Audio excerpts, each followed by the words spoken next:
Muy buenos días tengan todos. Bienvenidos una vez más al programa Ecos del Boca. Hoy no es el karma cubano, hoy le venimos con una entrevista especial. Es una entrevista que hemos estado preparando para todos los miembros del canal durante mucho tiempo, porque para mí es una de las entrevistas que debemos hacer sin lugar a duda, porque son entrevistas fundamentales para entender la historia de Cuba. Vamos a hablar con un héroe, pero además vamos a hablar con alguien que para mí me toca de cerca, porque es un hermano maestro masón, que tiene una historia que contar, que es una historia que contribuye a ir excavando lo que ha hecho ese comunismo atroz con nuestra patria durante estos 65 tristes años. Se trata de Ángel Enrique Valentín Pardo Mazorra. Muy pocas veces se le nombra con sus nombres y apellidos, tiene 3 nombres, pero el tercero me llamó mucho la atención porque tiene mucho que ver con el personaje del que vamos a hablar. Él estuvo 24 años preso en las mazmorras de la tiranía castrista en Cuba. Además, entró a prisión con 21 añitos. En la actualidad, para tener una idea de lo que esto significa, hay 165 hermanos después del 11 de julio con menos de 21 años, la edad que tenía Ángel entonces, que se le han imputado delitos criminales por protestar y pedir libertad para Cuba. Pues nada, sin mayor preámbulo, vamos a introducir a este hermano que para mí es un placer enorme que venga con nosotros y contribuya a este canal, que es un canal en la búsqueda de libertad por Cuba que es necesaria. Bienvenido mi hermano Ángel, muchas gracias por estar acá con nosotros hoy. Gracias a ustedes por invitarme para participar de este maravilloso y patriótico programa. Muchas gracias Ángel, para mí es un honor tenerlo acá sinceramente.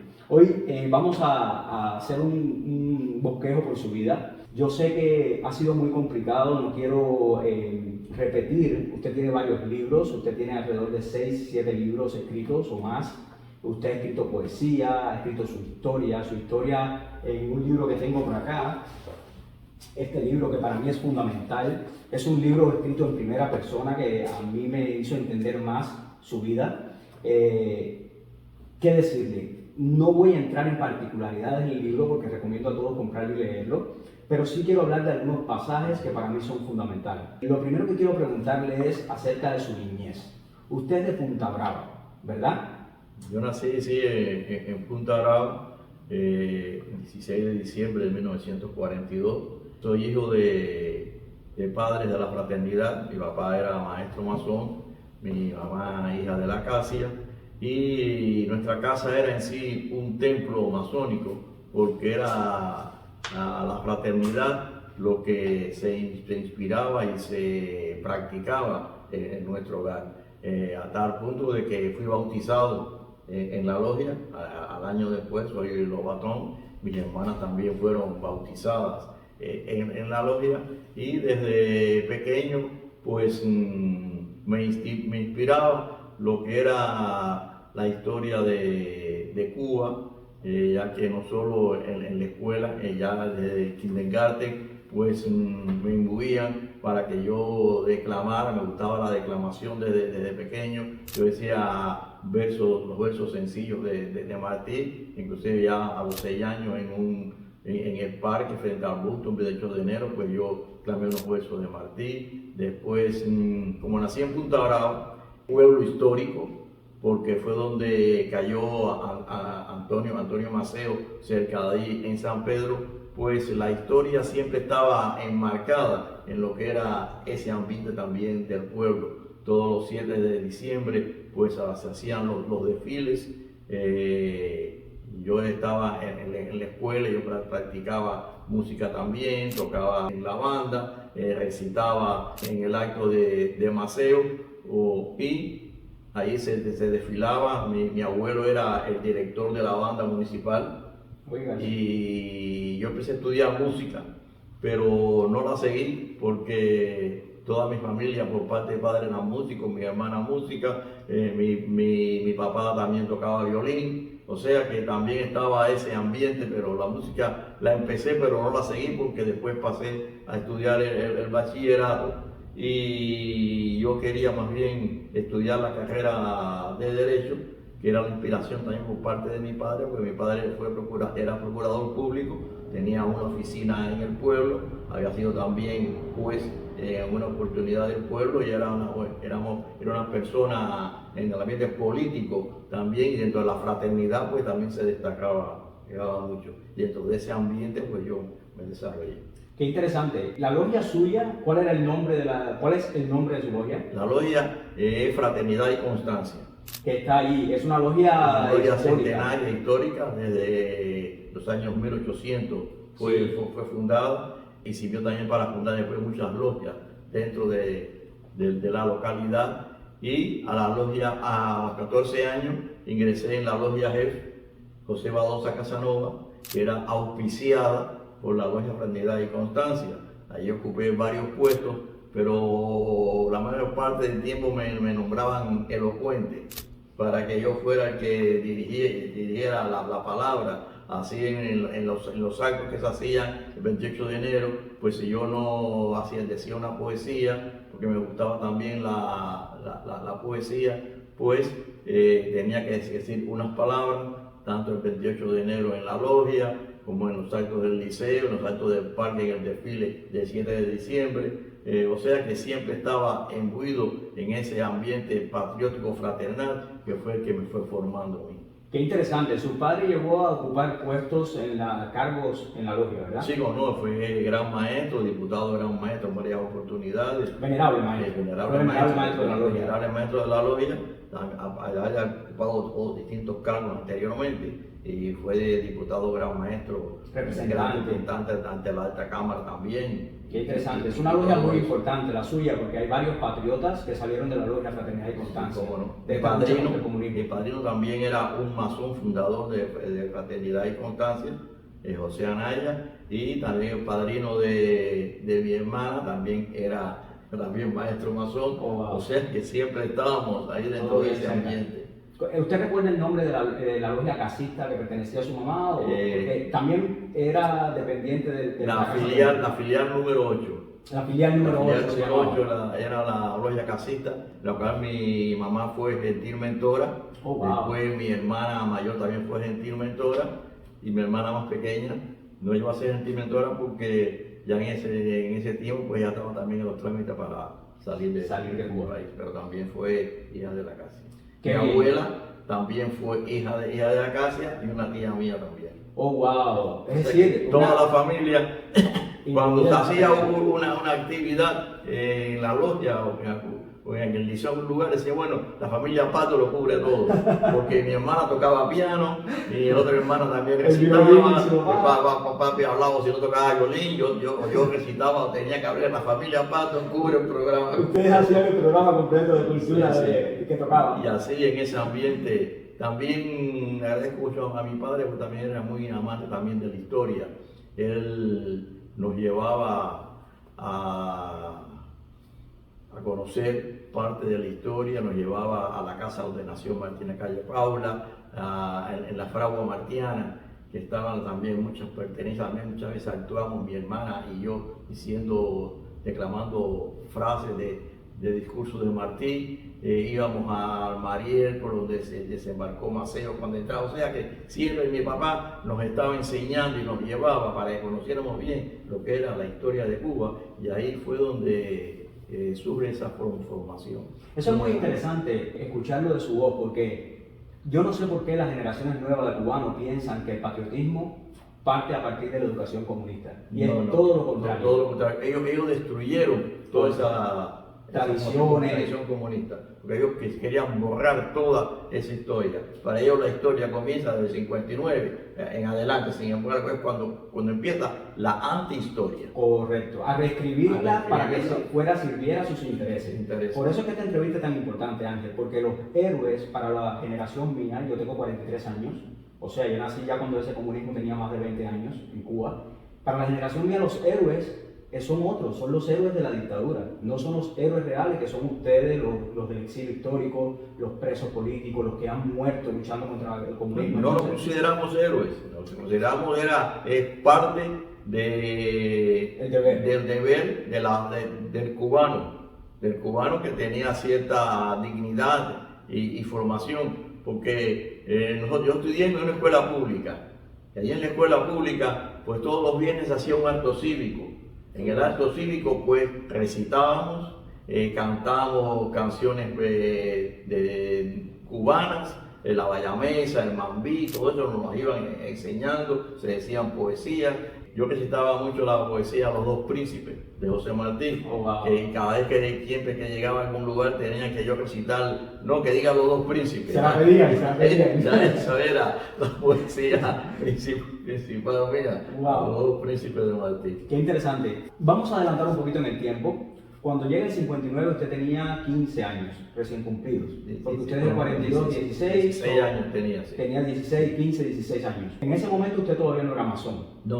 Usted se inicia como masón ya teniendo 21 años, 21 ¿verdad? años, sí, por supuesto. O sea que ya pasó ya en el 61 más o menos. Usted Pero estaba dentro, como jefita, Desde los 14. Desde los 14 estaba imbuido dentro de lo que era la fraternidad. Así mismo. Pero ¿cómo usted me puede narrar? Porque para los masones de mi tiempo quedan muy pocos masones de esa época que puedan narrar cómo era la masonería en esa época en Cuba. Porque yo tengo entendido que esa era la etapa más esplendorosa de la masonería en Cuba. Se acababa de inaugurar el templo, el edificio de la Gran Gloria en el 55. Es decir, había mucha cultura, había mucho patriotismo, había poder económico para poder hacer labores filantrópicas. Usted me puede narrar lo que usted recuerde, porque esto es un pasaje en la historia, cómo usted vivía la masonería en esa época cuando inició. Yo que recuerdo que la masonería en sí era la institución más importante que había en Cuba. No solo por la cantidad de logias y miembros, que en cada pueblo había una logia, como en Bauta que habían dos logias masónicas, y también había una juventud ajefista muy militante desde el punto de vista fraternal. Hacíamos obras fraternales, se hacían concursos, los juegos florales, donde se hacían siempre en todos los años, se hacían obras benéficas, recogíamos para ayudar a las personas necesitadas del pueblo. Recuerdo que las hijas de la casa, en los días de las madres, buscaban a las viejitas más pobres del pueblo, las llevaban ahí a la logia, le regalaban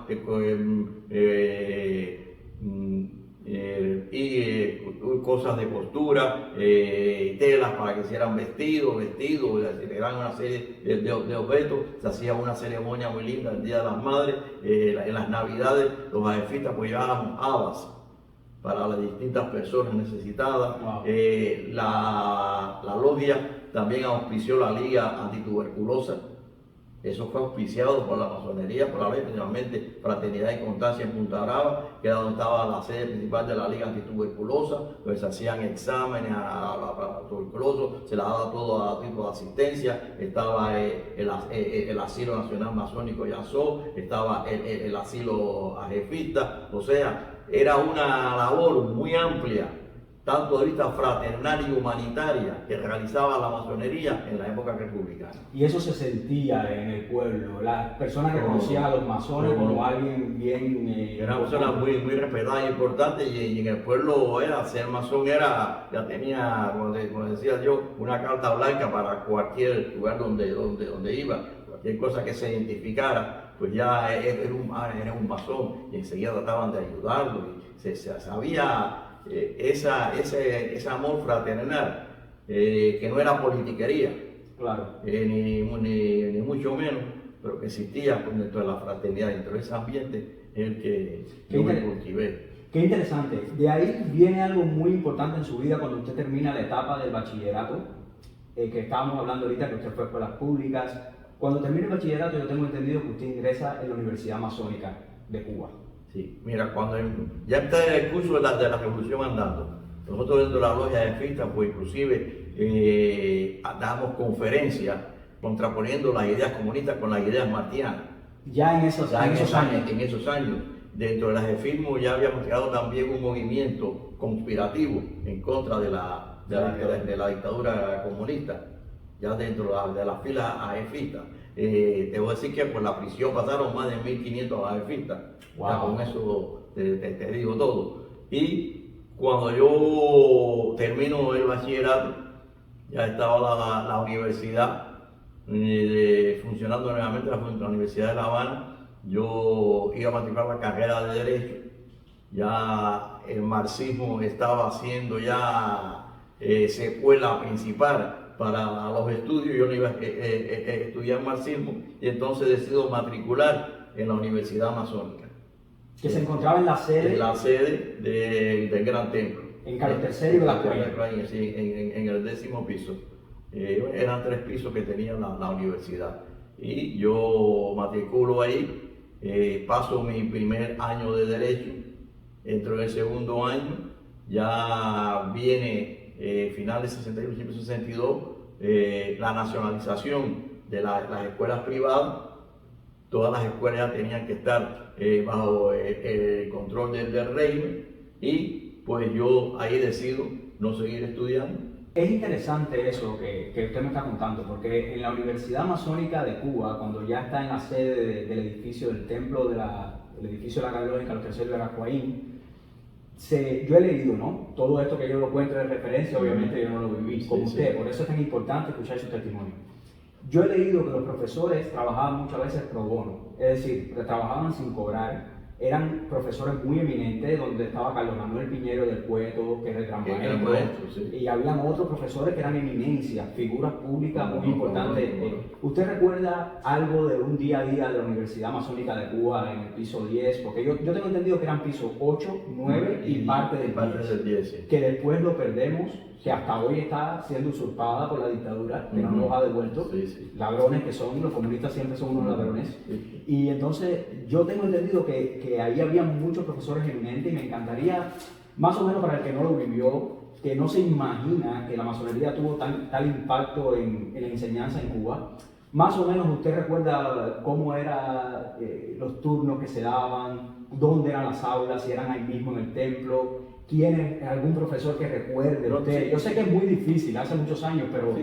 Todas las clases era allí en el edificio, en el mismo templo. Sí, había las aulas ahí mismo. Todas las aulas, sí. En el piso Entonces, en el 10. piso 10 era lo que era la cátedra de Derecho, estaba acá el Derecho o Civil, Derecho Penal, Derecho Administrativo y también Economía. También había la clase de economía también que se daba allí, y era muy eficiente. Y otra cosa, pues a los hijos de masones le daban becas. La logia auspiciaba la matrícula, no tuve que pagar. Oiga eso. Sí, cuando yo fui, me acuerdo que fui con mi padre, y eso... y mucha gente también miraba, porque decía, bueno, el muchacho tan grande ya viene porque mi papá conocía también que era el gran secretario y todo, que fue profesor, Alfredo Aguilar Menéndez. Y fue profesor de Derecho. Profesor de Derecho. Oh, wow. Sí. Y entonces, pues, bueno, pues enseguida me dieron la bienvenida, me dieron la beca y yo empecé. Y además, como su padre era representante ante la Alta Cámara, también conocía a los grandes Sí. Y era muy cerca también de La Habana, claro. Teníamos... Qué interesante. Yo tengo entendido que la matrícula en esa época de esa universidad era de $12 al mes. 12 pesos cubanos al mes, bueno, que estaban aquí pagados. Sí. Es decir, no era caro. No era caro, Pero además, las glorias sufragaban muchas veces los estudios de los hijos de masones. Sí. Qué bien. Y usted aprendió muy bien, déjeme decirle, porque cuando usted está preso, yo leí en su libro que usted impartió clases de Derecho Administrativo estando en la prisión. O sea, que lo aprendió bien, le dieron muy buenas clases cuando usted fue capaz de después impartirlos y tener los libros a mano. Porque también cuando yo dejo de estudiar, que fue en el 62, yo me pongo a trabajar de asistente de mi padre en la oficina. En el bufete que tenía. Entonces, pues, ahí también leía y tenía más o menos algún tipo de conocimientos y eso, y iba ampliando mi capacidad. Ahora yo estoy pensando, usted es del año 42, o sea, con 21 años, estamos hablando del año 63. Es decir, usted cae preso, que es el punto donde voy a pasar ahora, en el año 64, el 5 de noviembre específicamente, lo secuestra la dictadura de su casa y ahí comienza su viacrucis por la cárcel cubana. O sea, del 63 al 64 apenas tenía un año, o sea, usted no tuvo la posibilidad de llegar a maestro masón porque no le daba el tiempo. No. Entonces, cuénteme, ¿usted llegó a ser aprendiz? Yo me inicié en junio de de junio del 64 yo me inicio en la logia masónica. Paso y cojo el ascenso el 25 de agosto, cojo el ascenso. Ahí Entonces está, ya, compañero masón. Ya pasa noviembre, a principios de Diciembre. de diciembre. No, yo me estaba estudiando ya y me habían hecho el examen, la prueba para el pase de grado, y se había coordinado la exaltación el 13 de diciembre. Siempre se reunían un grupo de hermanos para hacerlo en conjunto. Claro, para hacer la ceremonia, para juntarlo, sí. Claro. Y entonces, pues, desafortunadamente, no pude coger yo ya, en ese tiempo, ya habían caído prisioneros muchos de los compañeros nuestros que estaban en la conspiración contra el régimen, e inclusive ya en septiembre había caído un grupo. Yo tuve que inclusive hasta estar fuera de mi casa. La mamá me llevó un tiempo para La Habana en casa de unos tíos para que pasara el ambiente allí en el pueblo, que había varias detenciones. Después yo le dije, no, yo voy a regresar. Entonces yo regresé al pueblo, pero ya tenía esa inquietud de que salía en cualquier momento. Yo podía caer preso también. Claro. Y tenía idea de decirle, papi, mira, vamos a ver si me adelantan la exaltación mía para coger el grado, porque ya tengo presentimiento que yo no me voy a poder coger el grado de maestro. No, incluso su padre también tenía ese presentimiento antes, porque querían que usted se fuera del país. ¿Por qué usted no se va del país antes? Primero al principio yo no quería irme del país. Eso fue una lucha que tuvimos entre mi padre y yo. Él quería que yo me fuera porque, claro, sabía que en aquel momento yo podía caer preso, que la situación ideológica de nosotros y de mi casa era adversa al sistema. Nosotros en el pueblo, antes de la revolución, pues éramos pequeños burgueses para mucha gente del pueblo, y pues siempre nos acosaban y se le hacía haciendo la vida imposible, y mi padre prepara para que mi hermana más pequeña y yo pudiéramos salir. Yo no quería irme porque yo quería estar involucrado en el problema de la causa de Cuba. Ya sabía de que en Cuba había una invasión soviética, estaban los campamentos rusos por donde quiera. Cuando la exposición rusa que hubo en Cuba, eso fue en el año fines del 50, principios del 60, fuimos un grupo estábamos también en el instituto a la exposición rusa, y empezamos a hablar con los rusos allí, explicándoles que había sido la invasión de Hungría y todo eso. El problema es que hasta nos detuvieron allí. Wow. y nos expulsaron, el grupo de estudiantes que estuvieron nos expulsaron de la exposición y tuvimos que irnos. Y o sea que ya sabía de que el comunismo estaba cogiendo fuerza en Cuba. Y era incompatible con los principios nuestros, los principios martianos, los principios de humanidad que teníamos nosotros. ¿Cómo usted, porque es una pregunta que yo siempre me hago, cómo usted ya sabía, sin haber visto los horrores, haberlo vivido hasta ese momento, los horrores del comunismo, aunque ya se oía, ya habían fusilados en Santiago en el 59, después vinieron todas las confiscaciones, todo esto de cerrar la Universidad Masónica, pero ¿cómo usted sabía lo que había pasado en Rusia? Yo he leído en su libro que usted era muy fanático a la revista Selecciones, y por ahí sacaba mucha información de lo que pasó en Checoslovaquia, Polonia, todo el campo de Hungría. Porque sí, mi papá recibía todos los meses la revista Selecciones, y también oíamos la radio Onda corta, la onda corta, por otros masones también, que fueron grandes figuras, amigos de la casa de mi papá. Pues sabíamos cuál era la afiliación ya de toda la arrastre que traía Fidel Castro. Inclusive tuvimos ahí a Luis García Caro, que fue el coordinador de ACA, Acción Anticomunista, y que era miembro de su logia Fraternidad y Constancia, que fue creada por masones, y que había estado con Fidel Castro en el Bogotazo. Sí, lo conocía bien. Conocía bien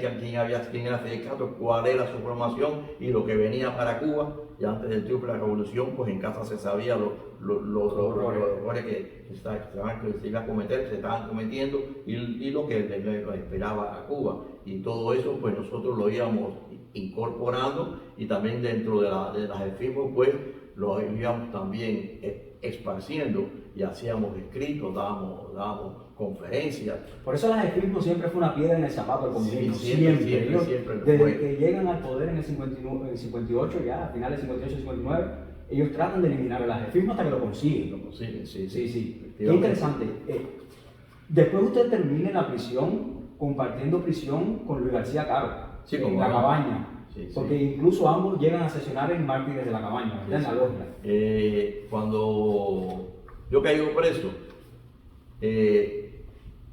llego a fines de noviembre, principios de diciembre, a La Cabaña, a la Galera 8, ya habían fundado la logia Mártires de la Cabaña, que la habían fundado un grupo de masones en el año 62. Primeramente, cuando cayeron presos en La Cabaña, pues caían caballeros de la luz, masones, orfebres, se reunían, como eran pocos, pues estaban los prisioneros de La Cabaña. He formado una pequeña organización fraternal. Ya con el transcurso del tiempo iban incrementándose tanto las filas en cada una de las instituciones y se separaron. Entonces, Mártires de la Cabaña, el 20 de mayo del año 62, se instituye como logia ya dentro de Mártires de la Cabaña. Al yo llegar a la cabaña en el año 64 ya estaba funcionando, ahí estaba ya preso Luis García Caro, varios hermanos masones de ahí, de la zona también, de la playa de Santa Fe, que nosotros lo conocíamos, sabíamos lo que estaba pasando, inclusive estábamos auxiliando a las familiares y todo. Y yo entonces empecé a trabajar con ellos dentro de Mártires de la Cabaña. Cuando yo era, como te digo a ti, también leía mucho el diario del presidio político de José Martí. Cuando era un niño. Cuando era un niño. Y toda esa historia de Martí. Y no que yo quisiera imitar a Martí, ni quisiera superarlo, ni quererme hacer un héroe, pero quería más o menos, sabía los horrores. Era un presidio. El cementerio de hombres vivos. Sí, y cuando yo llego a la cabaña, yo me pongo a escribir mi diario. Con una libreta, me pongo a escribir mi diario. Y yo, bueno, no va a ser como el diario de Martí, pero empiezo a escribir mi diario. Pero en una requisa, lo botaron todo y se perdió. Yo dije, ¿a qué va? Esto, aquí hay que cambiar la técnica, esto no se puede. ¿Cómo? Aquí va a ser imposible escribir un diario así en estas condiciones. Y entonces, ¿cómo lo logró ir sacando poco a poco? Entonces, ¿qué es lo que hacía? Pues en un libro, en algún lugar, pues cada vez que había algo, anotaba la fecha y más o menos una pequeña reseña para acordarme de lo que había pasado, para después armar lo que era el rompecabezas. Porque además eran los tiempos del horror en la cabaña, ahí fusilaban todas las noches. Todas las noches se fusilaban. El mes de diciembre creo que ahí, el mismo 16 de diciembre de mi cumpleaños, fusilaron a 2. El 17 fusilaron a un viejito que era profesor científico de la Escuela Naval del Mariel, que él perteneció a una organización, aparte también perteneció a mi esposa, Frente Unido Occidental. Ahí hubieron bastantes fusilados y me recuerdo cuando hablábamos con él sabía que lo iban a fusilar porque tenía la pena de muerte ya señalada. Y recuerdo que lo sacaron y ese día lo fusilaron. Nosotros oíamos ya después de las 9 de la noche, se apagaban las luces, que sonaba el cañonazo, el que hace en silencio. Y ya lo tenían al lado, porque el cañonazo era ahí mismo, ustedes lo oían en la cabaña ahí, al lado de la punta. Sentía ahí, abajo en los fosos, por atrás de la galera, pues había un ventanal que encajado doble, pero se sentía cuando estaban los guardias caminando por fuera y llevando a los presos que iban a fusilar, se sentían cuando ya preparaban la descarga, preparen, apúntense. Se sentía todo. Se sentía todo. Además era parte de la campaña psicológica que ellos hacían. Se sentía cañonazo y después, ¡paf! El tiro de gracia. Entonces después, pues, las personas más o menos creyentes y católicas, pues, hacían en silencio un rosario dentro de la wilaya por el fallecido. Y así durante ese mes de septiembre, de diciembre, fusilaron después a 3 más, los hermanos Anaya. Era un mes donde estaba el paredón en su apogeo, especialmente. Y bueno, pues en enero, el 30 de enero, pues a mí me llevan a juicio. En la causa nosotros éramos 18. Y el juicio era un tribunal militar, a pesar de que, claro, eran ser civiles, lo juzgan en la fortaleza de la Cabaña, un tribunal militar formado por militares en un consejo de guerra, y a mí yo iba con la petición de 30 años, y en el juicio, pues, uno de los abogados que mi papá había hablado era Francisco Condo Cestino, que fue gran maestro, y él estaba al tanto del proceso de la causa mía, y él le dijo a mi papá de que estuviera tranquilo en este aspecto, que él iba a estar por ahí en el juicio. Si él veía de que por carconsera me elevaban la pena de muerte, entonces iba a intervenir. Y bueno, él no participa como abogado suyo representándolo, sino estaba por fuera. No, o él llega a participar en el juicio. En el juicio mío había españoles, estaba un consejero legal de la Embajada de Francia. Entonces, por supuesto, estuvo la Embajada de Francia presente en el juicio, de manera un delegado. Estaban varios de la Embajada de España también, que estuvieron presentes en el juicio, y Condo que estuvo allí también. Pero participó en el juicio. Entonces ellos no participaron, ellos estaban de observador. Okay. Sí. Porque yo tengo entendido que Francisco Condo Cestino era abogado también en la Embajada Suiza. Sí, él era consejero legal de la Embajada Suiza también. Exacto. Y él que estaba al frente de cuando no era la Embajada Suiza, era la sección de intereses, que era que estaba a cargo de los asuntos de Estados Unidos. Y él era abogado, cuando el hijo de él fue uno de los que vieron la invasión 506, y él ya también tiene conocimiento de todo ese trámite de los juicios, cómo se lleva. Los juicios. Porque, exacto, eso es un punto interesante. Francisco Condo Cestino, que llegó a ser gran maestro, como usted bien dijo, sí. El hijo de él fue en la invasión de la Bahía de Cochilla. Fue brigadista de la 2506 en el 61. Invade Cuba y él se ofrece a representar a un grupo de todos los hermanos que fueron de manera gratuita. Y él lo defendió de manera gratuita. Llegó a defenderlo, ¿verdad? Ahí sí participó en el juicio. Porque yo tengo un criterio de Francisco Condo Cestino, que no sé si es el suyo. Leyendo su libro incluso me lo confirma, y es algo que a mí me llama mucho la atención. A mí me parece que él es uno de estos individuos que estaba más cerca de la dictadura que de la fraternidad. Y voy a decir por qué. Yo sé que él era amigo de su padre y muchas cosas, pero Francisco Condo Cestino, esto pasa en el año 65, en enero, su juicio el 30 de enero. Todo esto que usted me está contando pasa en enero. En marzo se hace gran maestro, porque él comienza la gran maestría del 65 al 67. En el 66, por un decreto que él emite, que es el decreto 261, en el año 1966, suspende los trabajos de las logias anarquistas en Cuba. Él fue el gran maestro que suspende los trabajos. Claro, se lo había pedido a la Comisión Nacional por todo lo que había pasado, porque si alguien, como usted bien dice, los ajefistas sufrieron muchísimo con la dictadura, porque eran los más revoltosos, los jóvenes siempre tienen más sangre, y los habían llevado al UMAP, los habían perseguido, los que no estaban en el UMAP estaban presos con usted, y entonces el ajefismo nacional le hizo como esa solicitud. Había muchos conflictos internos, y Francisco Condo Cestino en el 66 suspende la guerra. Sí, mira, inclusive yo conocía a Condo Cestino cuando yo salí preso, yo lo visitaba aquí a su casa con mi papá y todo. Aquí en Miami. Sí, aquí en Miami, yo hablábamos con él. En ese tiempo, el AEFISMO estaba muy activo, estaba creando muchos conflictos que podía perjudicar la labor de la masonería. Y él se ve obligado a cerrar el AEFISMO. En ese entonces, el presidente de la Cámara, que era alemán, Brett Alemán, que falleció, y el ejecutivo, Fran Otero, Fran Fernández, Magdaleno y todos ellos cayeron presos. Nosotros los recibimos en las circulares cuando llegaron.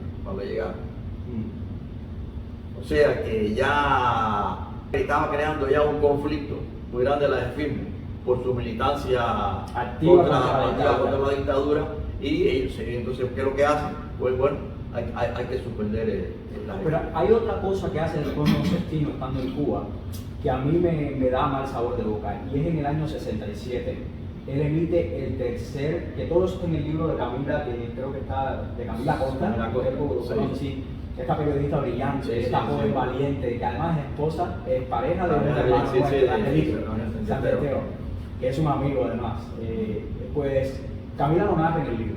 En el 67 él emite el tercer mensaje del Gran Maestro, donde titula o nombra como crimen y como delito llevar la política a las logias, introducir, porque es la palabra que él usa en el mensaje.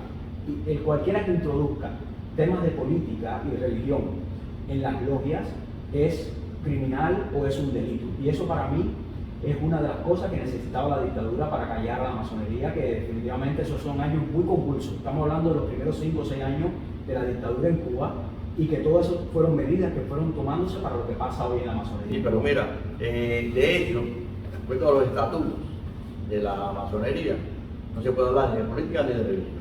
Eso está en los antiguos libros. Claro. No se puede hablar ni de la religión.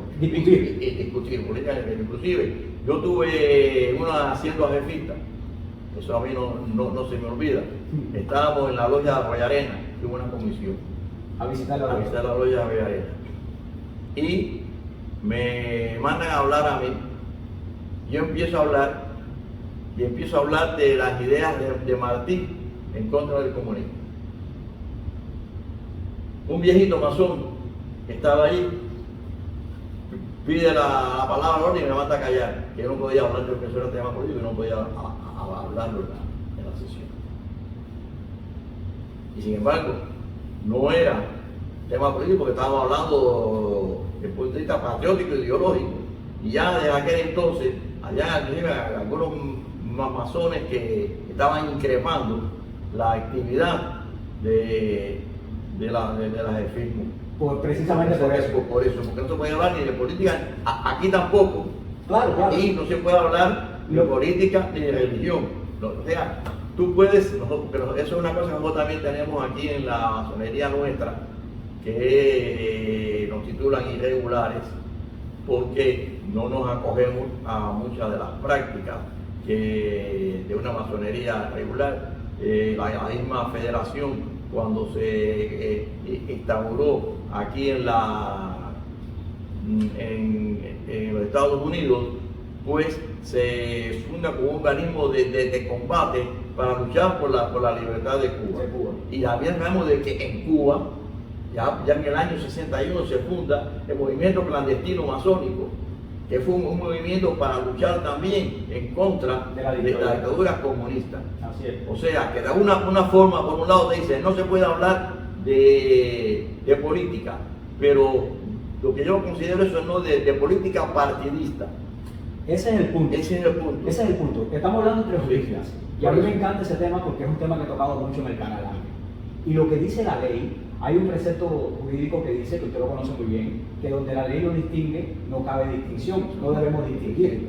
Entonces, la ley lo que dice, la ley masónica lo que dice es que lo que está prohibido es debatir. El término no es igual que hablar. ¿Por qué? ¿Qué pasa? Cuando usted habla, usted puede hablar. Usted no le permite, el venerable, que es el poder moderador, debatir de política. Entrar en un debate ni de política ni de religión. Porque son los temas que dividen a los hombres. El masón, como hombre libre, puede tener sus principios y sus ideas, porque la fraternidad cabe en todas las ideas y todas las creencias. Así es. Sin embargo, para que creas en Dios, en un ser supremo, pero tú no puedes entrar a discutir los problemas internos de una religión contra otra religión. Exactamente, para evitar herir a problemas políticos dentro de un partido político de otro partido político. Exactamente. Pero cuando tú hablas sobre el problema de Cuba, se habla de patriotismo, que eso no es política, que tú hablas de las ideas martianas en contra de las ideas comunistas, eso no es política. Eso no es política. Cuando usted habla de derechos humanos, no está hablando, de política. De los hermanos presos, sus familiares abandonados, no habla de política. Eso es un deber masónico más bien. Por eso es muy importante distinguir, porque yo me río mucho con Ángel Santesteban y me alegro que usted lo conozca, la pareja de Camila. Sí, y Angelito, yo me río porque nosotros decimos, pero es que no se puede debatir no solamente de política y religión, no se puede debatir de película, no se puede debatir de deporte, no se puede debatir de nada porque no se permite en una sesión que estemos discutiendo por cosas que son realmente ajenas a los principios de la masonería. Exactamente, entonces, eso es un argumento que empleó la dictadura cubana para callar a la masonería. Desde mis investigaciones, yo he investigado mucho este tema porque es un tema que siempre viene a colación y eso es algo que repercute en la masonería que yo viví, la masonería de ahora, de estos tiempos.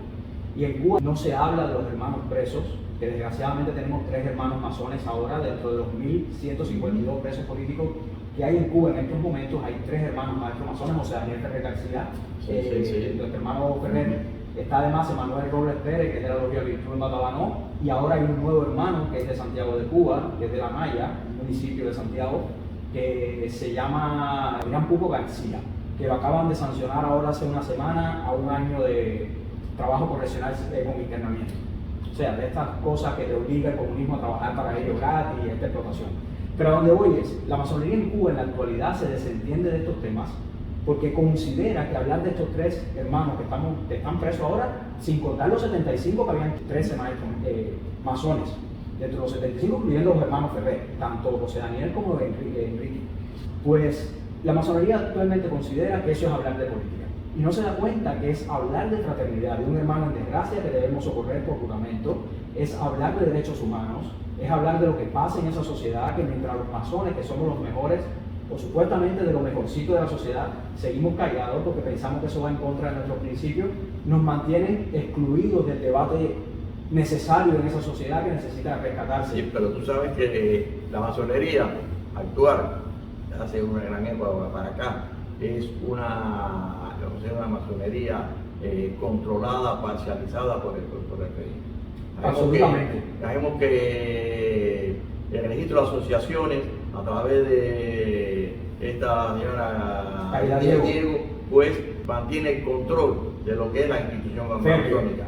Férreo y la Gran Logia de Cuba está manipulada, controlada por la seguridad del Estado y por el régimen. Sin lugar a dudas.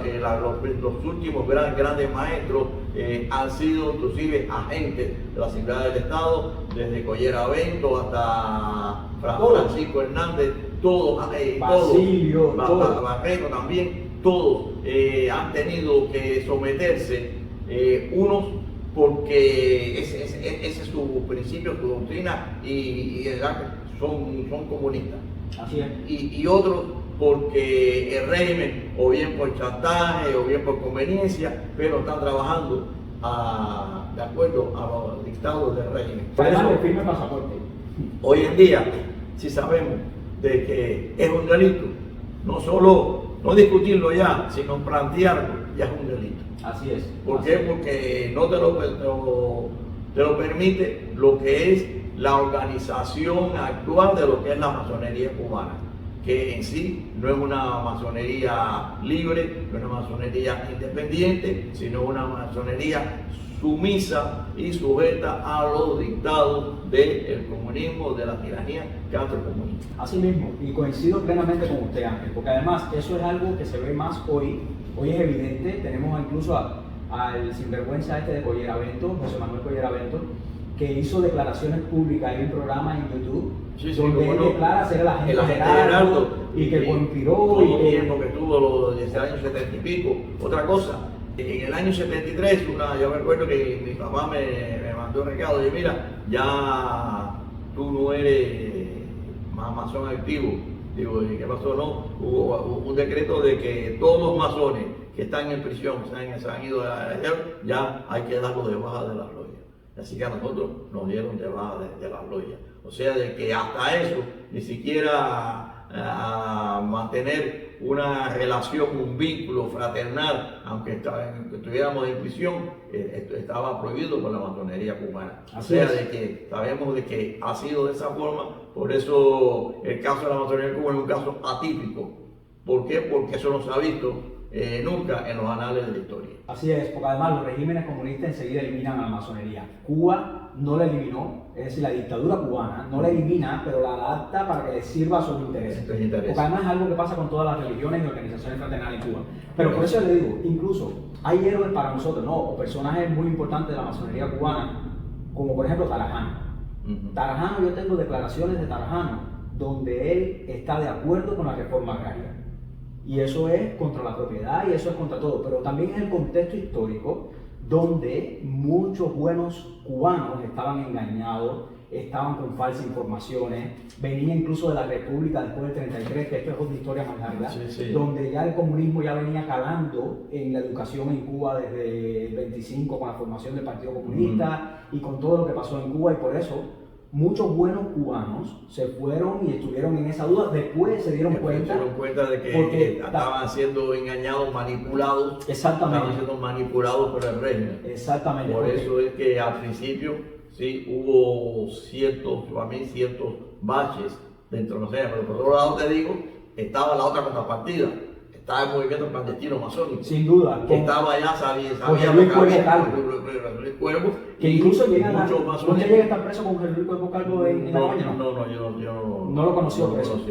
Porque lo pusieron aparte. Después tuvieron presos otros grandes maestros que estaban aparte, como el Guajiro de Palo y Aparicio también que tuvo preso. O sea, grandes figuras de la masonería. Y casi todos terminaron aquí afuera. Hay una foto incluso donde están con Don Cestino, está Carlos Manuel Piñero del Cueto, está Oreste Ferrer y está este último que acabamos de hablar ahora, de Jorge Luis Cuervo Calvo, que también están acá. Una foto que todos están en el exilio, porque la mayoría de esos grandes maestros por supuesto, esa es la realidad. Así es. Cuéntame, Ángel, ¿cómo era una sesión dentro de la cabaña, una sesión masónica? ¿Cómo usted, lo que se pueda contar, obviamente, ¿no? Pero ¿cómo era una sesión? Yo me imagino que muy precaria porque no tenían muchos, no tenían la liturgia, obviamente, no tenían el ajuar masónico, pero ¿cómo se hacía para que el que nos está viendo se pueda representar cómo ustedes trataban de hacer la fraternidad ahí adentro, cómo trataban de sesionar? ¿Cómo era una sesión? El primer punto principal de la cabaña era cuando ya llegaba un hermano que sabíamos que tenía la fraternidad, pues tratar de auxiliarlo. Muchos venían sin nada, pues conseguirle una colcha, un jabón, un poco de azúcar, un poco de gofio, unos cigarros, algo que de acuerdo a sus necesidades. Y cuando daban patio, a ver, por la mañana abrían las galeras. Entonces pues salían un rato al patio, pues los masones decían, bueno, el martes a tal hora, a las 9:30, cuando abran al patio, vamos a reunirnos en la galera tal. Entonces ya un hermano que tenía una wilaya en la galera, estaban las distintas torres de 3 camas, un espacio más o menos de 2 metros entre camas, entre torre y torre, que eso se llama una wilaya. Que la wilaya es el espacio que había cuando las legiones militares, el espacio que había entre los cuerpos de cada una, entre batallón y batallón, eso se llama wilaya. Y como los primeros presos que fueron a la caña eran militares, pues bueno, pues adoptaron el término militar, se la wilaya, y bueno, pues ahí dentro de la wilaya, pues en la cama se llamaba, nos sentábamos, y siempre poníamos a un hermano que estuviera el guardián, tuviera cualquier cosa, como sabía que casi todo el mundo estaba afuera en el patio, se quedaban algunos cuantos ahí, pues bajitos, pues más o menos lo sesionábamos para las necesidades de cada uno, se levantaba una pequeña acta que muchas se pidieron, pero otras están enterradas ahí entre los muros de la cabaña. Están hay escondidas ahí, quedaron escondidas. Muchas actas se han quedado. Es decir, el día que seamos libres, a lo mejor podemos rescatar esas pueden actas, rescatar ¿verdad? esas actas.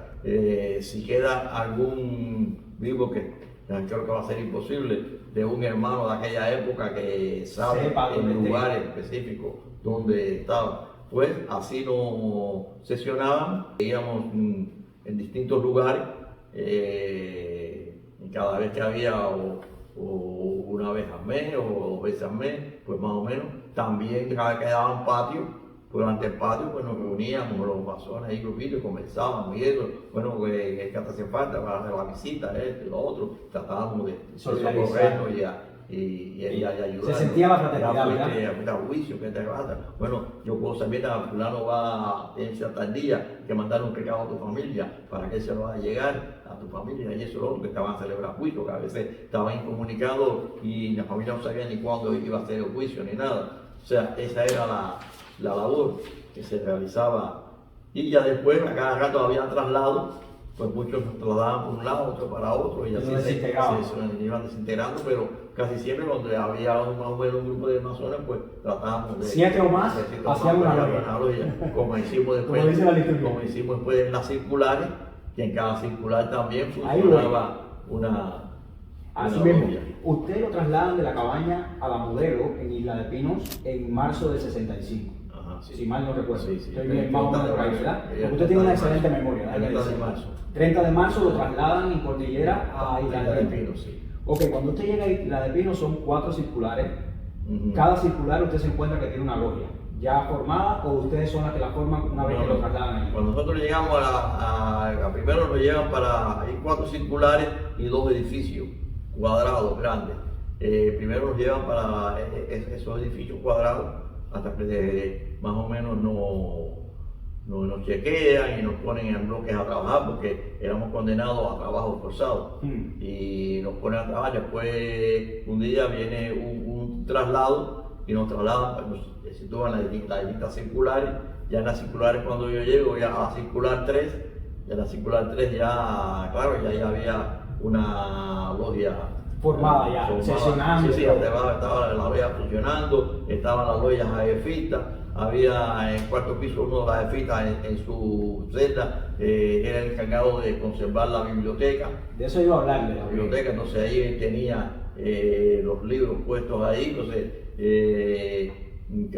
cualquiera que necesitara un libro para leer, tenía que no necesario que fuera masón o AEFista o fraternal, pues iba allí, pedía un libro, se le daba, bueno, tiene tanto para leerlo. Yo leí en su libro que eran los hermanos Ariel y Jubiel, los encargados de la biblioteca aquella que tenían ahí en su la circular 3, en la que estamos hablando. 3, sí. ¿Cómo se llamaba la logia de la circular 3? Unión. La masónica Unión y la jefita Simón Bolívar, que era esta de los hermanos, sí. Y siempre muy activos. Sí.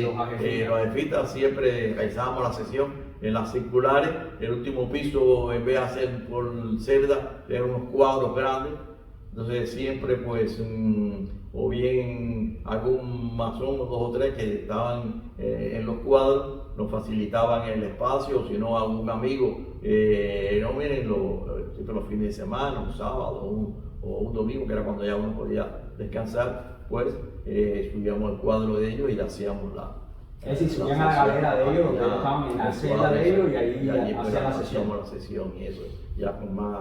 ¿Usted recuerda cuál era el nombre de las otras logias? Porque yo tengo entendido por el libro de Camila, aparece que una era Luz en Tinieblas. Sí, usted me confirmará si eso es cierto. Sí. Otra se llamaba Democracia, otra se llamaba Libertad, sí, yo las tengo, y Armonía. Sí, yo las tengo ahí.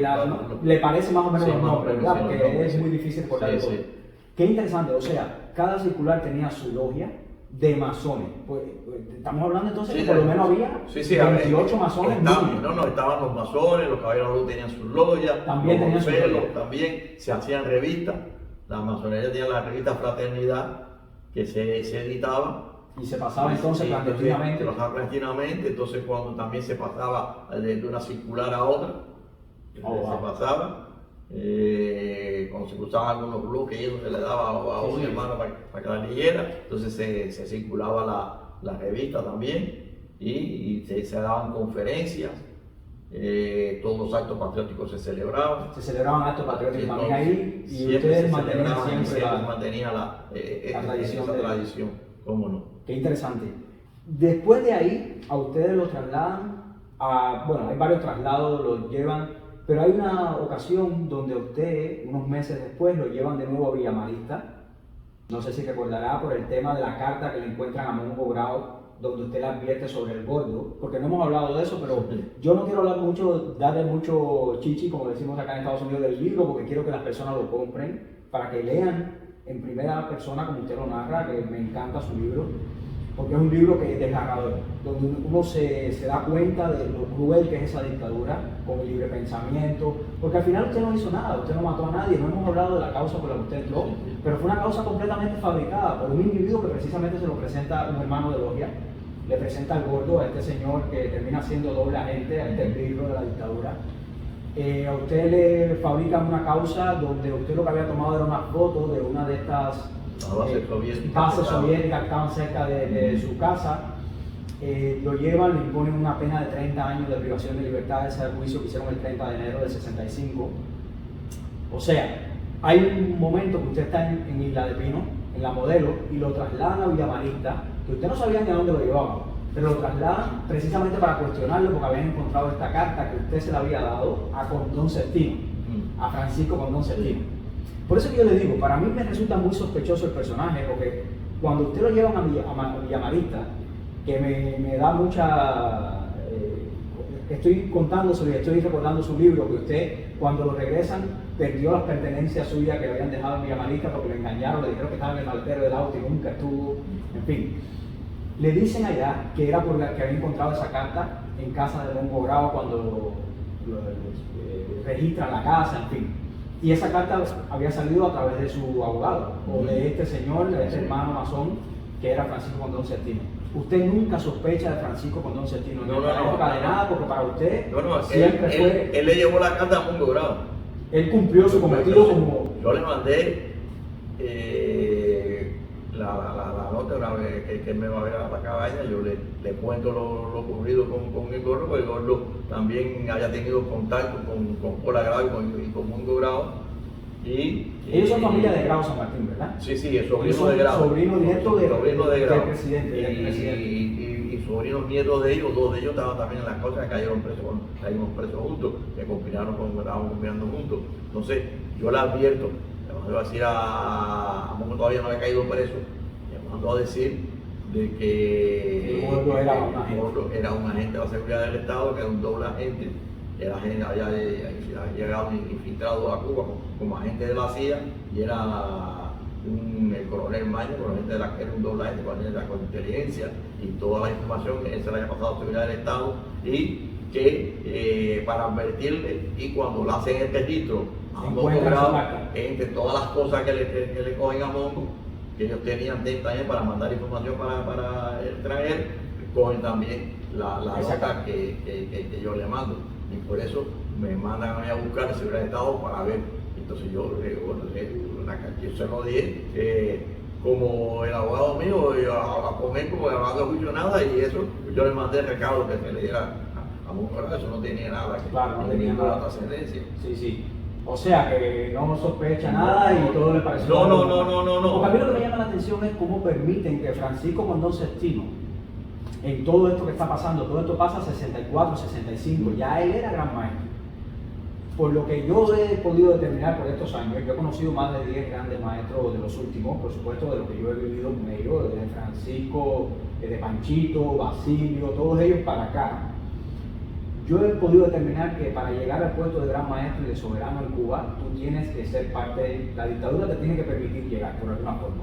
Entonces a mí siempre me llamó la atención que si ellos, en una época tan convulsa, donde enseguida te metían preso por cualquier cosa y te fusilaban por cualquier cosa, si encontraban ese tipo que no lo hayan involucrado a Condón Cestino, a mí me llamó la atención leyéndolo, porque era muy fácil para la dictadura haberlo destruido y no lo hicieron. Pero acuérdate que él tenía también una posición que era el consejero legal de la embajada suiza. En ese momento también. Él tenía, y eso también lo ayudaba un poco a que no... ayudaba. Claro. Y también hubieron otros grandes maestros como Ferrer, que también Ferrer, que fue también, estuvo los saborí también, que Saborí sabemos que Verdesia. no pudieron controlarlo. O sea, que hubieron algunos grandes maestros que ellos no pudieron someter, otros sí se sometieron, Sí, y otros fueron puestos por ellos. claro. Así Ya los que, últimos ya todos están ya sometidos todos están por sometidos ellos, por sí. ellos.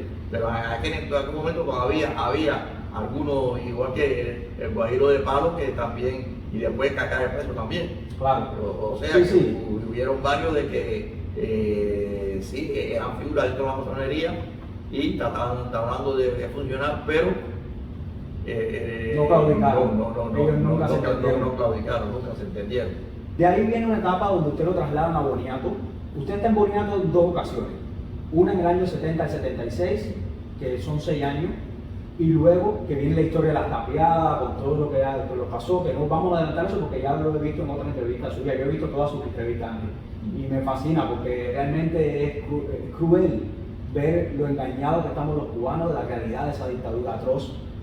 Esas son historias que a nosotros nos pasan por el lado en Cuba y no sabemos en Cuba. Por eso es que hacemos programas como este, Ángel, para que llegue al masón en Cuba, para que llegue al cubano, para que conozcan a sus verdaderos héroes, que usted no se considera héroe, pero para mí sí lo es, porque alguien que ha pasado 24 años preso en las mazmorras, en los gulags, estos comunistas caribeños que ha hecho la familia Castro en Cuba, para mí es mínimo un héroe, porque además hay que decir algo, de esos 24 años, usted pasó 22 años con meses y días prácticamente desnudo, sin ropa. 19 años sin ropa, desnudo y sin visita.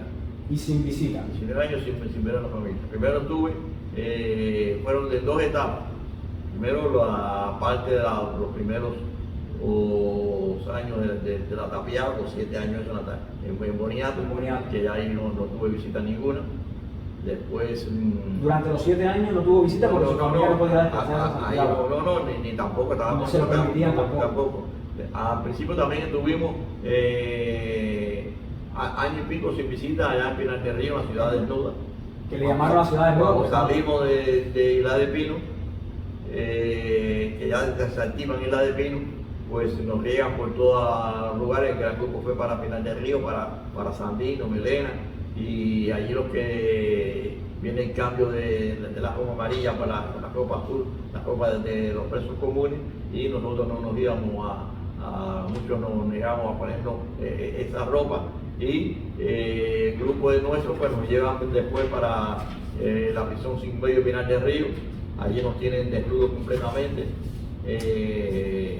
en celdas y calabozos de castigo, hasta que teníamos que hacer una huelga de hambre para que nos dieran la cosas, pero bueno, nos dieron un calzoncillo y una camiseta y una toalla porque estaban también sin bañar, y jabón y eso para que nos bañáramos. Y después de ahí pasamos para la cabaña.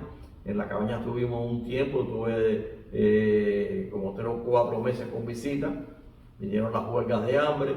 Después de la huelga grande de hambre, un grupo nos traslada ya en el 70 para Boniato, y ya ahí estuve todo ese tiempo incomunicado en el proceso de las tapiadas. Es terrible. Yo me pregunto, ¿no? Cuando lo escucho y cuando rememoro lo que usted escribió en el libro, y además he visto entrevistas donde ha hablado de eso, ¿qué estrategia usted usaba para mantenerse firme primero en la idea y para mantenerse coherente entre tanto? Porque estamos hablando de un niño, porque 21 años, ya usted acaba de cumplir 82 años, ¿right? Sí. So, era un niño en esa época. ¿De dónde usted saca la interesa? ¿Qué estrategia usted usaba mental? Porque eso es algo que puede servir mucho a los cubanos de hoy. Seguimos enfrentando el mismo monstruo y siguen cometiendo esas atrocidades. Yo estaba hablando con mi esposa esperando que usted llegara hoy acá en este bello lugar, que además después vamos a hablar de donde nos encontramos. Que después que usted sale de la prisión en el 88, que sale desterrado en octubre del 88, si mal no recuerdo, en el 94 entra un preso político que hoy en día tiene 30 años preso y que le acaban de hacer otra causa con 8 años más. Apellido Bauzá. Es decir, estamos hablando del mismo monstruo que no ha variado en su represión, no ha variado en la persecución al cubano. O sea, necesitamos herramientas que nos permitan enfrentarnos a ese monstruo. Entonces, mi pregunta concreta viene siendo, ¿cuáles fueron esas estrategias que lo logró a usted mantener entre tanta atrocidad y en un ambiente tan hostil, a un niño de 21 años que apenas sabe de la vida, porque con 21 años y en esa época era uno más niño, porque era adolescencia, se vivía adolescencia, Día de Reyes, es decir, se vivía otro ambiente. ¿Cómo usted logra enfrentarse a toda esa distancia de sus seres queridos tanto tiempo? ¿Qué estrategia usted usaba? ¿Cómo pasaba el día a día? ¿Cómo lograba sobreponerse a Principalmente ese ambiente tan difícil?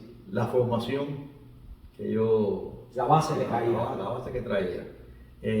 Inclusive eso a veces hay un preso que siempre cada vez que me lo recuerda y siempre lo comenta. Dice, mira, lo ven ahí, era un niño y cuando él llegó a la cabaña, yo llegué a finales de noviembre. Y entonces ese día un grupo de estudiantes que estaban allí por la noche se reúnen y están hablando el 27 de noviembre.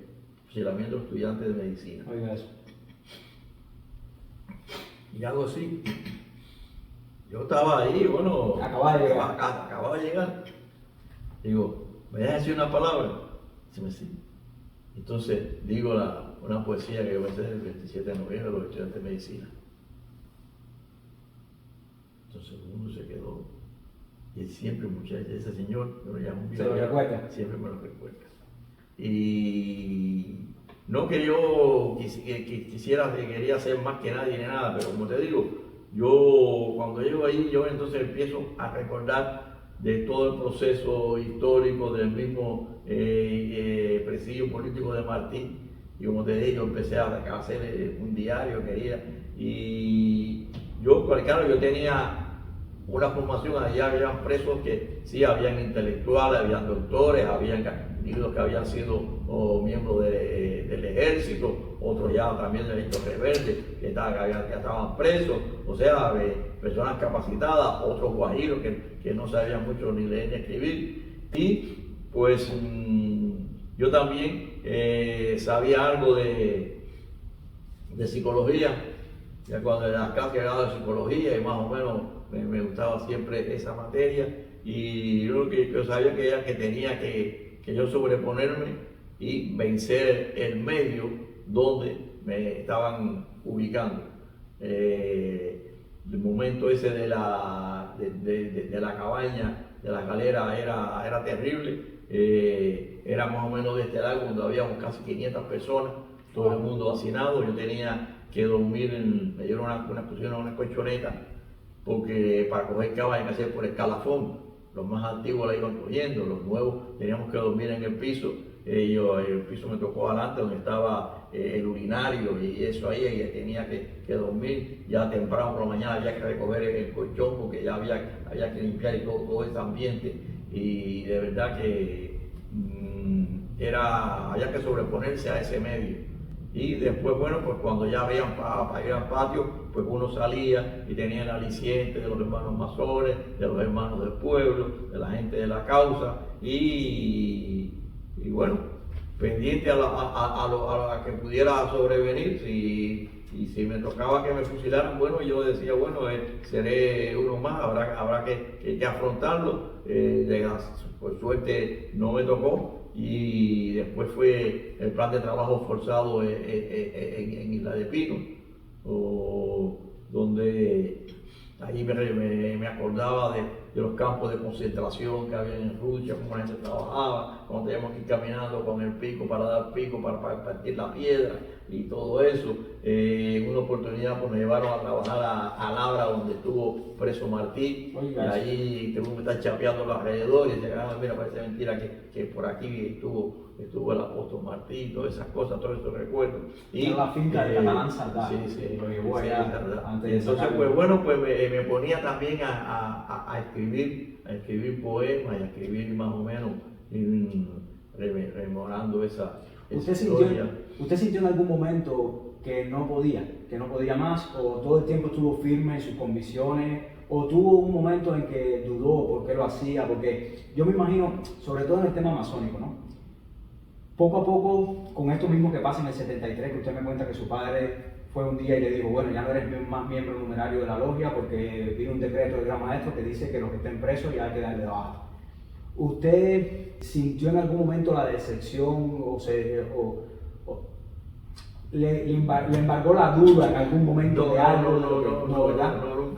nunca. Porque yo sabía de que la masonería estaba controlada, que Claro. ya esa masonería no era la misma, sí me enfocaba en la que nosotros practicábamos dentro de la prisión en ese tiempo. Ya después cuando estaba en Boniato, pues ya allí ya no se pudo practicar más masonería ni nada, porque estábamos muy cerca. Entonces allí lo que me motivó era que yo tenía que vencer el medio donde estaba.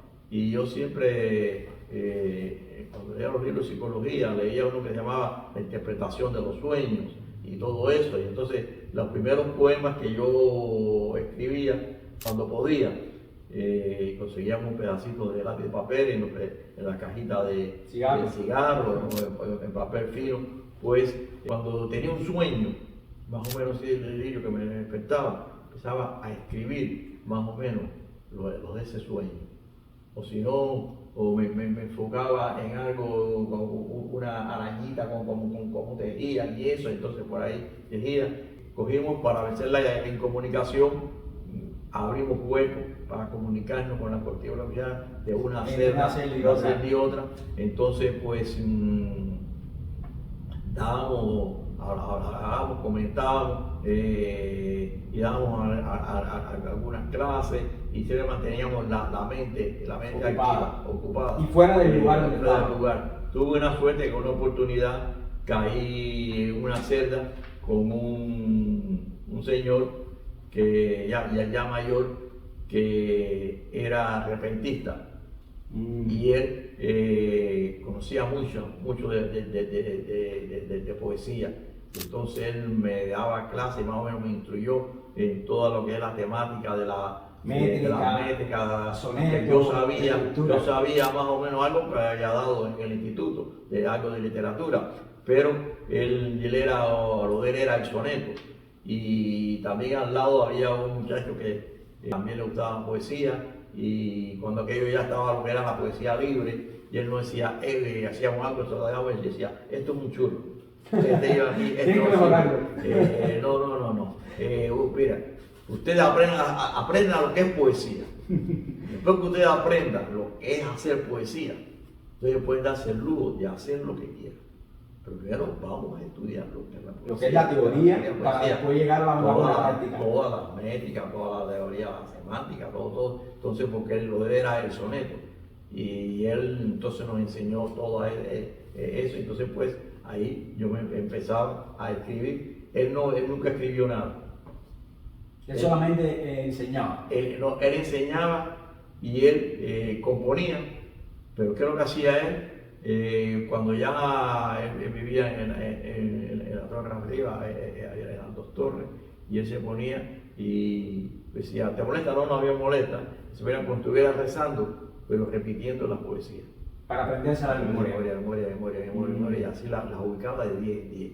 Y así él se metió toda su poesía. Bueno, llegó a hacer un libro aquí después que salió, pero todo en el cerebro. Sí, porque él decía, mira, en una requisa te la llevan, pero aquí no me la van a llevar. Y cuando ya me muera, bueno, se perdió todo, me perdí yo, pero aquí no me van a llevar. Entonces, pero yo no, yo lo que hacía le escribía pequeños pedacitos de papel y trataba la forma de esconderla, de sacarla de una balita. Cada vez que iba a salir alguien, pues más o menos se lo daba con otros presos que nos ayudaban también, que a veces que nos comunicábamos, pues se le daba, y así fui sacando más o menos todo eso. Y así fui ocupando el tiempo dentro de lo que era el presidio. Se mantuvo activo, sobre todo intelectualmente, que lo hacía traerse del lugar que realmente estaba. Tuve la suerte de que en muchas de esas cosas, ya con el 75 por ahí, que yo estaba, mi familia ya no sabía nada de mí. En esos 2 años primero estuvimos sin salir al sol y sin nada, había muerto ya 3 de nosotros.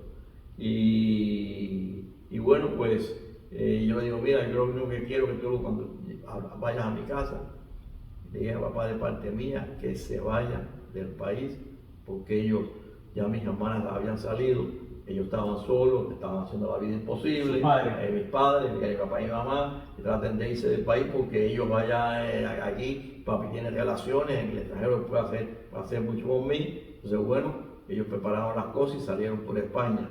¿Lograron irse? ¿En los 70? En los 70, por ahí fue en el 75, por ahí fue cuando papi y mi mamá salieron para España. Es interesante todo lo que hemos hablado. Usted ya sale de la prisión desterrado, porque es lo que hace esa dictadura después de 24 años preso, no lo libera y lo deja en Cuba. Lo libera con la condición de que se vaya inmediatamente, usted no hace escala en una... Usted sale de la prisión para el aeropuerto. De la prisión para el aeropuerto y del aeropuerto para acá. Llega en el 88 acá, al exilio. Usted en ese momento es compañero masón porque no ha tenido la oportunidad de ser exaltado.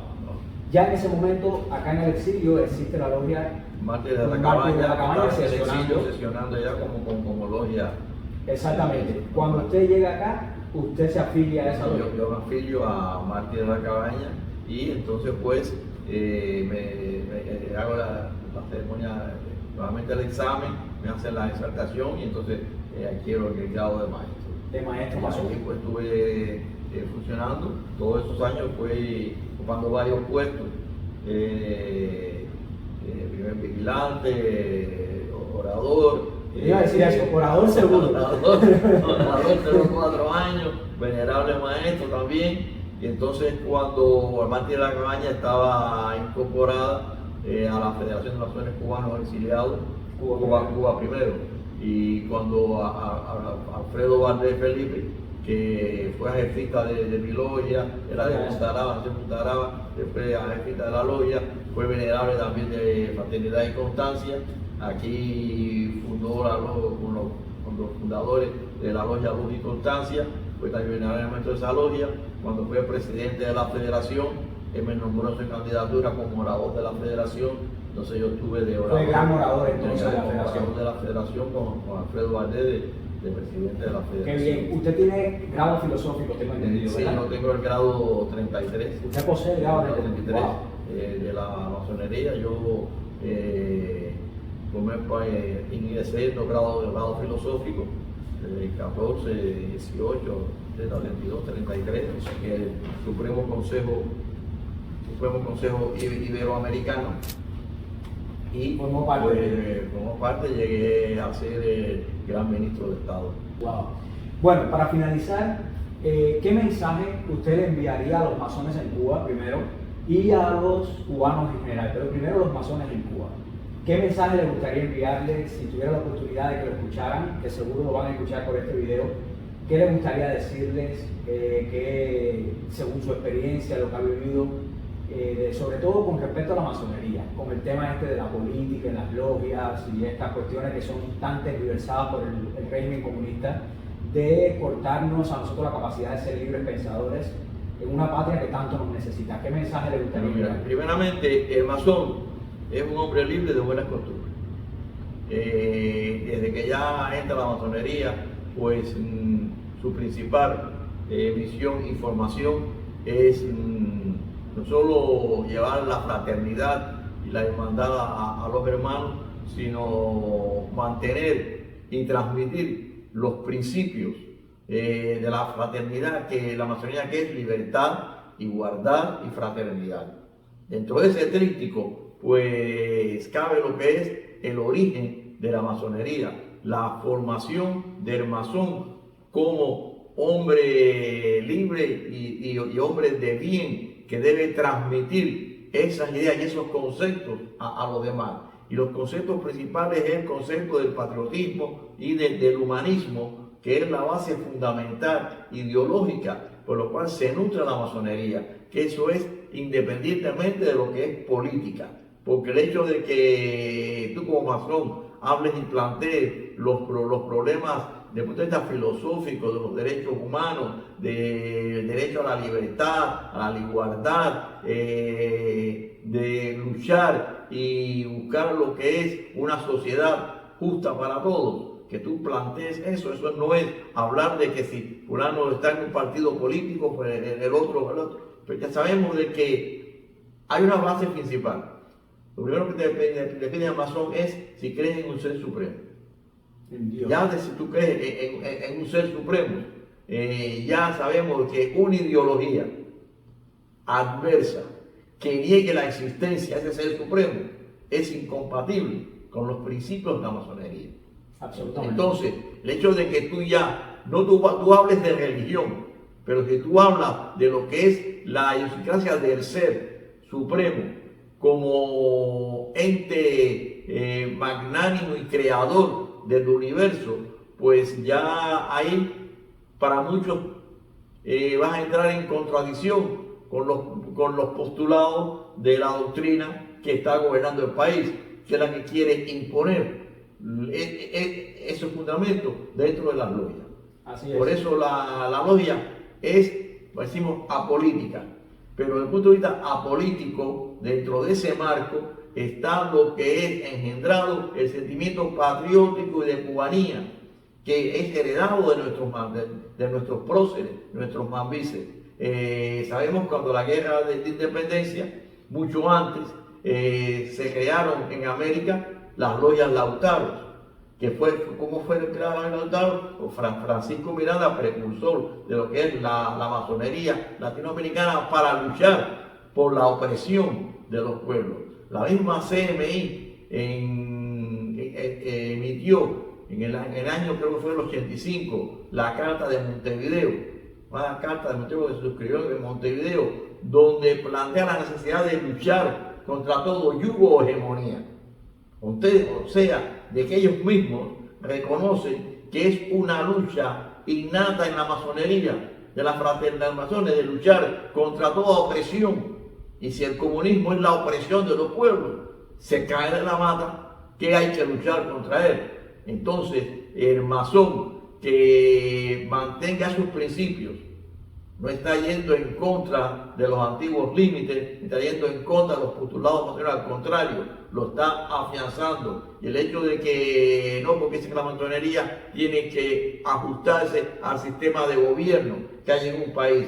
Pero si ese sistema de gobierno, un sistema de gobierno que niega los derechos humanos, que niega el principio de libertad y la fraternidad y la igualdad entre los hombres, tú no puedes obedecer esas leyes. Es por principio enemigo. Por principio, ya de hecho es enemigo, y esas leyes no se ajustan a lo que es la base fundamental de la masonería.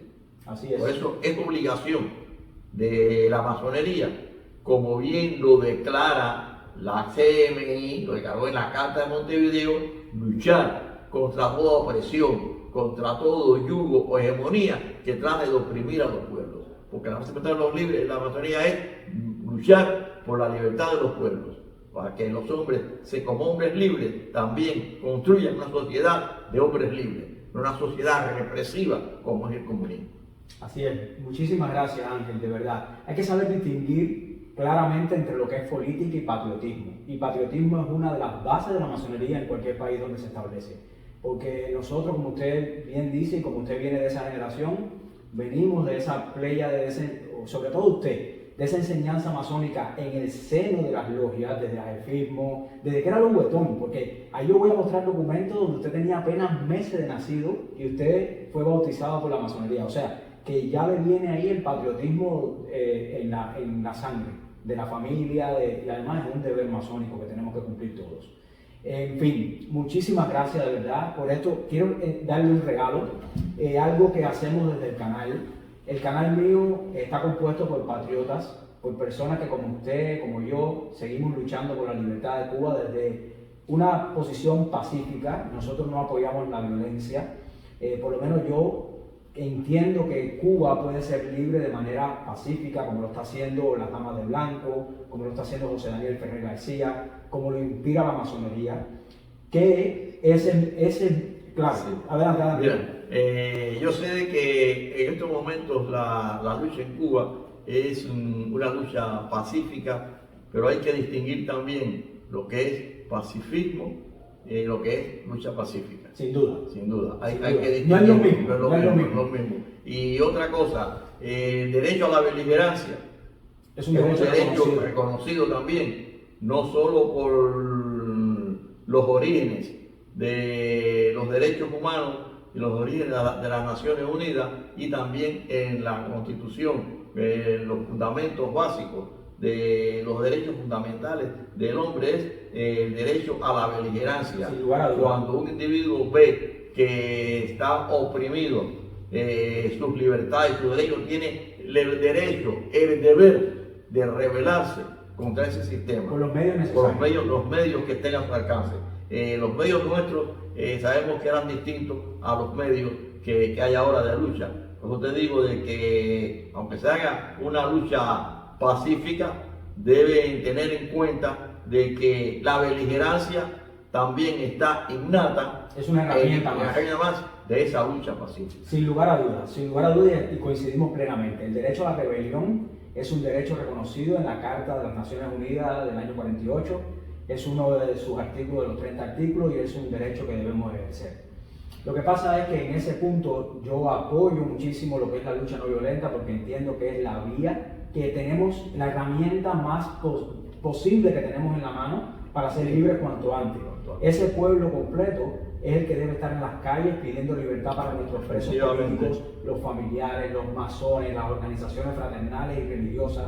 Tienen que jugar su papel en esa sociedad para ser libres. El momento es ahora y ellos tienen que ser activos dentro de esa lucha pacífica. Que como usted dice, no es pacifismo. No es pacifismo. El pacifismo es parte de la lucha no violenta, sí, pero no es lo único, porque el pacifismo a veces es la inacción. Y aquí estamos convocando a la acción, a una acción no violenta, pero acción. El 11 de julio marcó una etapa y una visión para el pueblo. Pero hay que coger esa herramienta para que el pueblo en general, ahora tiene una oportunidad, que hay los apagones, tienen la oportunidad para funcionar con más libertad, lanzarse todos a las calles, ya que no soportan más ni la miseria, ni el hambre, ni la opresión, y ya es increíble lo que está pasando en ese pueblo. Ya está peor que en los casos de la reconcentración, cuando Huele reconcentró a los cubanos, sí, ya está peor el pueblo de Cuba. De verdad que ya lo han llevado al límite. Y ese límite ya, ¿cómo se resuelve? Que todos se lancen para la calle, que hagan un paro general, una huelga general, y que no los van a matar a todos. No nos pueden matar, pueden apresar a todos. Pero bueno, si hay que poner una víctima, ya tenemos muchos mártires, uno más. Aquí nos acompaña. Ya uno más sería, pero hay que saber de que el sacrificio a veces vale la pena cuando el resultado es la libertad de un pueblo. Así es. Amén. Que así sea, hermano. Muchísimas gracias por esta entrevista. Esto es un regalo. ¿Qué es eso? Esto es un regalo que viene de parte de los miembros de mi canal. Mira eso. Esto es un canal de patriotas. Tenemos muchos miembros que han hecho donación para que usted tenga una Navidad como a la altura.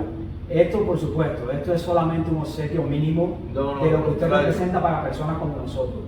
La generación mía no tiene ejemplos. Nos han matado nuestros ejemplos, nos los han apartado de la vista, la literatura nos los han borrado. Entonces, literatura como la suya, ejemplos como el suyo, son los que nos ayudan a seguir luchando por Cuba, que es una lucha necesaria, es la lucha por nuestra familia, es la lucha por nuestra tierra. Así que pase una feliz Navidad. Muchísimas gracias, de verdad, por esta entrevista que nos ha dado a los miembros del canal. Esto viene de parte de muchos miembros que han donado su dinero, miembros que desde el principio nos han acompañado en esta lucha por la libertad. Para todos mi agradecimiento y de verdad mi admiración por saber que todavía hay masones y cubanos que llevan en sí lo que es los principios de la lucha, de la fraternidad y de la libertad del pueblo cubano. Su lucha no ha sido en vano, Ángel. Muchas gracias a usted, de verdad, de corazón. Y nada, que tengamos una segunda entrevista porque se nos quedan muchos asuntos en el tintero, pero eso lo vamos a hacer más adelante porque hay muchos datos y historia. Usted es historia viva de nuestra institución y de nuestra lucha contra el comunismo. Muchas gracias y excelente. Gracias a todos los que nos han visto. Muchas gracias, de verdad, a todos. Este canal se caracteriza por esto, por honrar a quien debe ser honrado. Como dijo nuestro patriota y apóstol nacional José Martí, honrar, honra. Pues nada, muchas gracias y libertad para todos los presos políticos, libertad para todos, libertad para Cuba.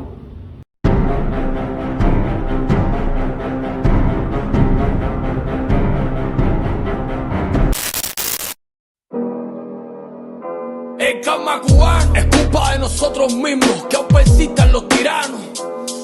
karma cubano, tantos años de silencio y sentimientos malsanos. El karma cubano, sin libertad de expresión y sin derechos humanos. El karma cubano, hacer o nos matan o matamos. Cargo la cruz del silencio de nuestros antepasados y los puñales anclados de una libertad con precio. Cargo el odio y el desprecio de mis versos hechos a mano, de mis latidos humanos y mi denuncia de fe. Y rompamos de una vez este mal karma cubano. ¡Vamos! El karma cubano es culpa de nosotros mismos, que aún persistan los tiranos. El karma cubano, tantos años de silencio y sentimientos malsanos. El karma cubano, sin libertad de expresión y sin derechos humanos. El karma cubano, hacer o nos matan o matamos. El karma cubano es culpa de nosotros mismos, que aún persistan los tiranos. El karma cubano, tantos años de silencio y sentimientos malsanos. El karma cubano, sin libertad de expresión y sin derechos humanos. El karma cubano, hacer o nos matan o matamos. Cargo la cruz del silencio de nuestros antepasados y los puñales anclados de una libertad con precio. Cargo el odio y el desprecio de mis versos hechos a mano, de mis latidos humanos y mi denuncia de fe. Y rompamos de una vez este mal karma cubano. ¡Vamos! El karma cubano es culpa de nosotros mismos, que aún persistan los tiranos. El karma cubano, tantos años de silencio y sentimientos malsanos. El karma cubano, sin libertad de expresión y sin derechos humanos. El karma cubano, hacer o nos matan o matamos. El karma cubano es culpa de nosotros mismos, que aún persistan los tiranos. El karma cubano, tantos años de silencio y sentimientos malsanos. El karma cubano, sin libertad de expresión y sin derechos humanos. El karma cubano, hacer o nos matan o matamos. Cargo la cruz del silencio de nuestros antepasados y los puñales anclados de una libertad con precio. Cargo el odio y el desprecio de mis versos hechos a mano, de mis latidos humanos y mi denuncia de fe. Y rompamos de una vez este mal karma cubano. ¡Vamos! El karma cubano es culpa de nosotros mismos, que aún persistan los tiranos. El karma cubano, tantos años de silencio y sentimientos malsanos. El karma cubano, sin libertad de expresión y sin derechos humanos. El karma cubano, hacer o nos matan o matamos. Cargo el odio y el desprecio de mis versos hechos a mano, de mis latidos humanos y mi denuncia de fe. Y rompamos de una vez este mal karma cubano. ¡Vamos! El karma cubano es culpa de nosotros mismos, que aún persistan los tiranos. El karma cubano, tantos años de silencio y sentimientos malsanos. El karma cubano, sin libertad de expresión y sin derechos humanos.